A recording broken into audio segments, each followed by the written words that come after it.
Kolkata rape कांड पर पहले आपको इस केस पर अपडेट दे देते हैं। रेप हत्याकांड पर हाईकोर्ट ने सख्ती अख्तियार करी है।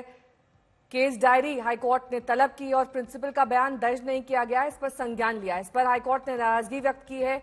शहर शहर में अब डॉक्टर्स हड़ताल पर चले गए हैं। रेजिडेंट डॉक्टर्स की मांग है कि सुरक्षा व्यवस्था सुनिश्चित की जाए। कोलकाता के आरजी कर अस्पताल में भी प्रदर्शन किया जा रहा है। प्रिंसिपल का सवाल है, बीजेपी का यह सवाल है कि प्रिंसिपल पर मेहरबानी क्यों की जा रही है। प्रिंसिपल घोष का नए कॉलेज में विरोध हो रहा है। हाईकोर्ट ने भी उनको छुट्टी पर जाने के लिए कहा है। इस बीच अस्पताल में पहुंचकर महिला आयोग की टीम ने जायजा लिया है। राजेश साहा मेरे सहयोगी जुड़ गए हैं तमाम जानकारी के साथ। राजेश, कोर्ट ने अपने ऑब्जर्वेशन में क्या कुछ कहा है? केस की डायरी उन्होंने तलब की है और साथ ही प्रिंसिपल घोष के छुट्टी पर जाने के लिए कहा है, क्योंकि कोर्ट भी समझ रहा है कि यह मामला सिर्फ कोलकाता तक अब सीमित नहीं रह गया है। देशव्यापी प्रदर्शन हो रहे हैं और गुस्सा है। जी बिल्कुल, हाँ। आज हाईकोर्ट में 5 पब्लिक इंटरेस्ट लिटिगेशन फाइल हुई थी सीबीआई की मांग को लेकर। आज जब सुनवाई हो रही थी तब हाईकोर्ट ने पहले कहा कि इस केस स्टेट को पूछा गया कि एविडेंस अगर टेम्पर ना हो, मतलब एविडेंस को प्रोटेक्ट करने के लिए आप लोग क्या क्या स्टेप ले रहे हो। स्टेट के तरफ से जो काउंसिल थे उन्होंने कहा कि कोलकाता पुलिस की तरफ से इन्वेस्टिगेशन की जा रही है, जांच की रही है, और ये जांच के लिए 7 मेंबर सीट फॉर्म की गई थी। जो कोलकाता पुलिस के जो एडिशनल कमिश्नर है मुरलीधर शर्मा, वो खुद मॉनिटर कर रहे हैं ये केस। तो ये केस पूरा ऑनेस्टी के साथ किया जा रहा है, इन्वेस्टिगेशन किया जा रहा है। इसमें कोई पार्शियलिटी नहीं किया जा रहा है, क्योंकि ये बहुत सेंसिटिव केस है। लेकिन ऑपोजिशन की तरफ से, मतलब दूसरा जो पार्टी थे, जो पिटिशनर एडवोकेट थे कौस्तुभ बागची, सबली ने कहा कि कोलकाता पुलिस के ऊपर कोई भरोसा नहीं है, क्योंकि कोलकाता पुलिस पहले एक अननेचुरल डेथ की केस रजिस्टर की थी, पहले मर्डर केस क्यों शुरू नहीं हुआ। इतने सारे सवाल उठा, और भी सवाल उठा कि आरजीकर हॉस्पिटल के जो प्रिंसिपल थे डॉक्टर संदीप घोष, उनको लेकर भी काफी सारे सवाल उठा हाईकोर्ट के अंदर।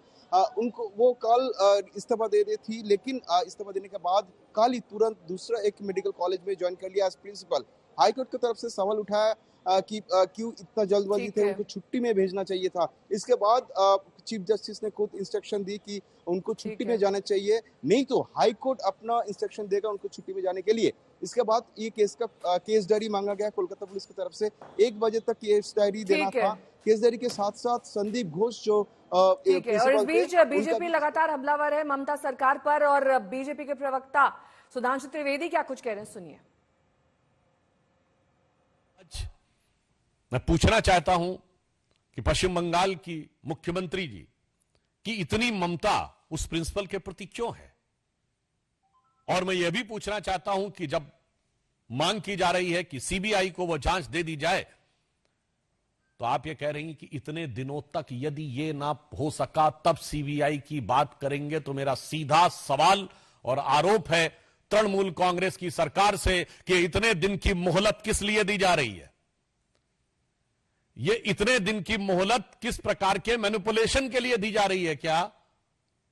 क्योंकि संदेश खाली में भी हम लोग यह विषय देख चुके हैं।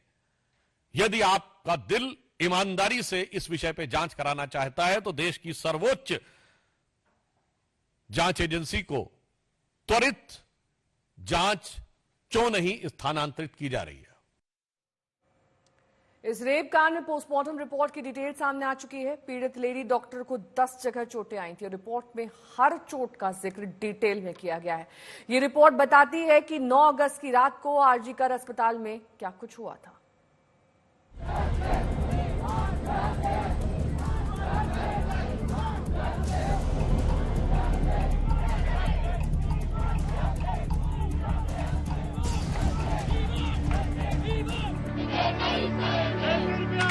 16 दिसंबर 2012 दिल्ली का निर्भया कांड।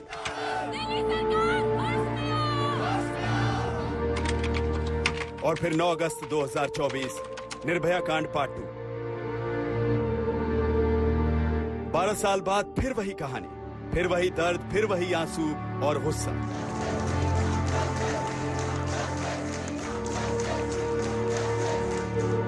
दिल्ली के निर्भया कांड को देश कभी नहीं भुला पाएगा, और ना ही कोलकाता की उस डॉक्टर को जिसके साथ निर्भया कांड फिर दोहराया गया। एक शख्स की दिमागी हालत और यूं कहिए कि दिमागी बीमारी की सजा एक युवा डॉक्टर को मिली जिसके अपने अरमान थे, और जो पोस्टमार्टम रिपोर्ट सामने आई है उसके तथ्य ऐसे हैं कि किसी की भी रूह कांप जाए।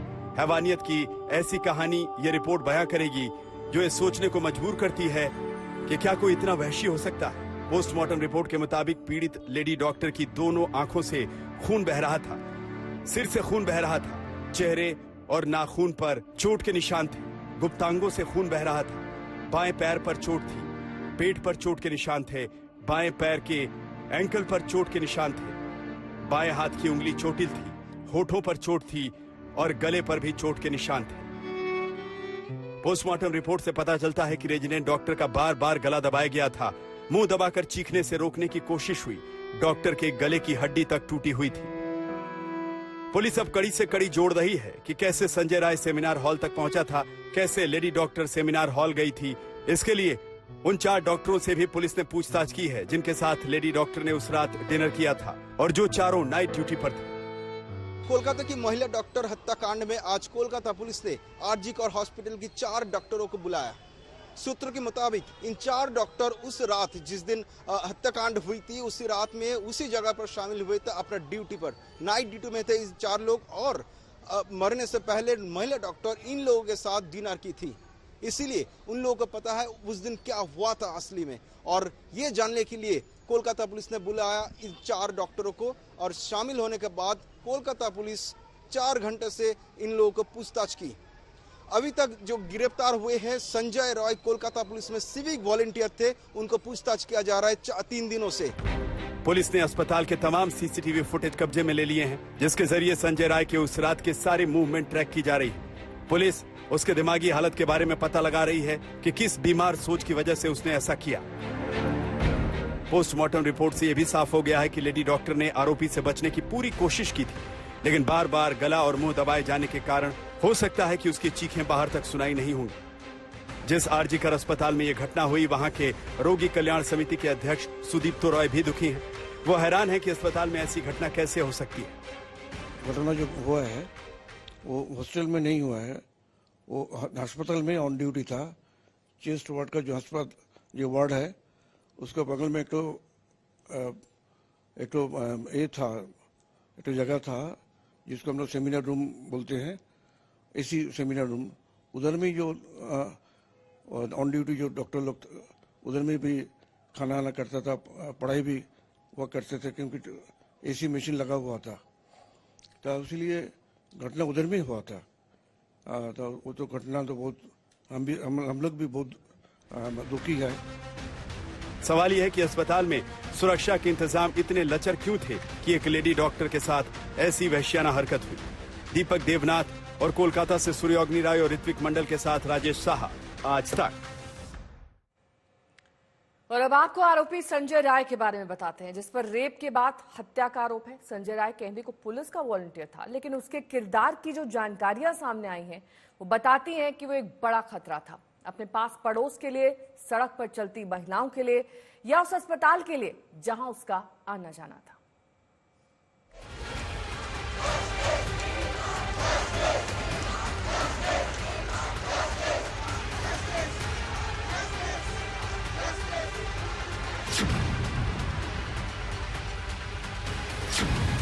नाम संजय राय, उम्र 33 साल, आरोप लेडी डॉक्टर की रेप के बाद बेरहमी से हत्या। 33 साल का संजय राय पुलिस की गिरफ्त में है। 9 अगस्त की रात कोलकाता के इसी आरजी कर अस्पताल में लेडी डॉक्टर के साथ जो वहशियाना हरकत हुई उसका मुख्य आरोपी है संजय राय। उसका प्रोफाइल आप जानेंगे तो हैरान रह जाएंगे। उसका अतीत दागदार था, लेकिन पुलिस उसको पहचान नहीं पाई और उसको अपने साथ जोड़े रखा। पुलिस अफसरों से उसका मिलना जुलना था, वो पुलिस के साथ मिलकर काम करता था। पुलिस ने ही उसे आरजी कर अस्पताल की पुलिस पोस्ट पर सिविक वॉलंटियर के तौर पर तैनात किया था, बिना इस बात की तस्दीक किए कि उसका बैकग्राउंड क्या है। पुलिस जिस बात से अनजान थी या बनी रही, वो संजय राय का सच हम आपको बताते हैं। 3 नुक्स थे उसके किरदार में। नंबर 1, उसको शराब की लत थी। नंबर 2, उसको हिंसक पोर्न देखने का नशा था। और नंबर 3, वो महिलाओं को लेकर हिंसक था। महिलाओं को लेकर हिंसक होने का सबसे बड़ा सबूत यह है, उसने 4 लड़कियों से एक के बाद एक शादी की, लेकिन उसकी किसी से नहीं बनी। कमोबेश वो हर रोज अपनी पत्नी को पीटता था और इसी वजह से एक के बाद एक उसकी पत्नियां उसको छोड़कर चली गई। इस महिला की बेटी से भी संजय राय ने शादी की थी। सुनिए उस लड़की की मां की जुबानी कि कैसे संजय उसकी बेटी को रोज पीटता था। फिर पता चला जो लड़का ठीक नहीं है, ऐसा है वैसा है, मार धार करता है, गाली गुप्ता देता, कोई इसको अच्छा नहीं बोलता। हुआ का आदमी लोग बोला। आपका बेटी को मारता था? हाँ, बेटी को मारा, तब तो जाकर थाना में डायरी किया ना। और अब संजय के पुलिस कनेक्शन के बारे में आपको बताते हैं। जिस पुलिस ने संजय को गिरफ्तार किया उसके साथ उसका गहरा नाता है। बड़ा सवाल है कि पुलिस ने उसके किरदार की पड़ताल नहीं की या फिर जानबूझकर अनदेखी की, क्योंकि पत्नी से मारपीट के मामले में पुलिस में संजय के खिलाफ शिकायत दर्ज हो चुकी है। संजय 2019 में पुलिस से सिविक वॉलंटियर के तौर पर जुड़ा था। पुलिस ने ही उसे अस्पताल की पुलिस चौकी पर तैनात किया था। वो पुलिस अफसरों का काफी करीबी था। संबंधों की करीबी देखिए, वो ये कि आरोपी कोलकाता पुलिस के बटालियन के बैरक में रहता था। पुलिस से नजदीकी होने के चलते पूरे अस्पताल में उसकी धौंस चलती थी। कोई उसे रोकने टोकने की हिम्मत नहीं कर पाता था। वो अस्पताल में हर जगह बेरोक टोक जाता था। संजय राय के मोबाइल ने उसके गुनाहों का कच्चा चिट्ठा खोल दिया। उसके पूरे गंदे किरदार की झलक मोबाइल से मिल गई। उसके मोबाइल से कई खुलासे हुए। उसके मोबाइल से ढेरों पोर्न वीडियो मिले हैं। इसमें भी हिंसक पोर्न की भरमार है। इस वीडियो को देख के साफ कहा जा सकता है कि वो दिमागी तौर पर बीमार था। ये भी दिलचस्प है कि संजय अपने ही ब्लूटूथ की वजह से पकड़ा गया।